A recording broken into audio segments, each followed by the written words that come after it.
Bayangin seorang atlet andalan, latihan sudah berbulan-bulan, bahkan bertahun-tahun. Di momen penentuan, satu langkah lagi menuju kemenangan. Semua mata tertuju ke dia. Nafas penonton tertahan, tapi tepat di saat krusial itu, dia gagal. Bukan karena tidak bisa, tapi karena tekanan.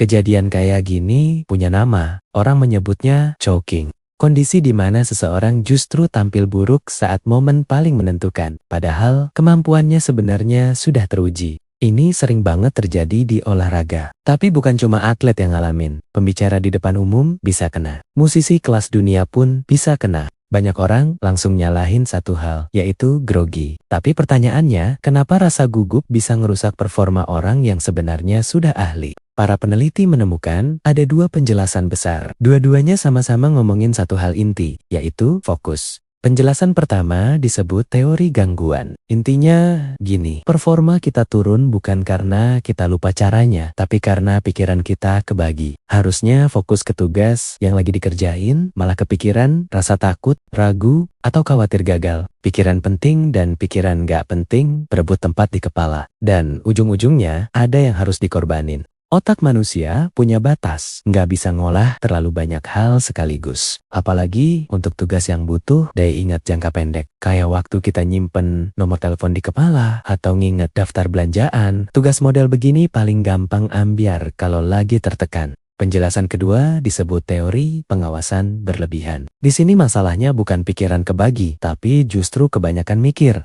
Saat sebuah skill sudah jadi otomatis, terlalu mikirin detail gerakannya malah bikin kacau. Jadinya, hal-hal yang biasa kita lakuin tanpa mikir justru paling rentan kena choking. Ada penelitian soal pegolf profesional. Mereka dibandingin dalam dua kondisi. Kondisi pertama, disuruh fokus aja, masukin bola seakurat mungkin. Kondisi kedua, disuruh sadar penuh sama detail gerakan ayunan stick golf mereka. Padahal, biasanya ayunan itu dilakukan secara otomatis. Hasilnya, pegolf yang mendadak terlalu memperhatikan gerakan tangannya sendiri justru jadi lebih sering meleset. Choking memang nyata, tapi kabar baiknya ini bisa diatasi. Riset nunjukin ada orang yang lebih rentan, biasanya mereka yang gampang cemas dan takut dinilai jelek sama orang lain. Terus pertanyaannya, gimana caranya supaya kita nggak ambruk pas momen penting datang? Cara pertama, biasain latihan dalam kondisi tertekan. Ada penelitian tentang pemain dart profesional. Mereka yang terbiasa latihan santai doang, performanya langsung turun waktu lagi cemas. Tapi mereka yang sering latihan di bawah tekanan, lebih tahan banting saat situasi genting.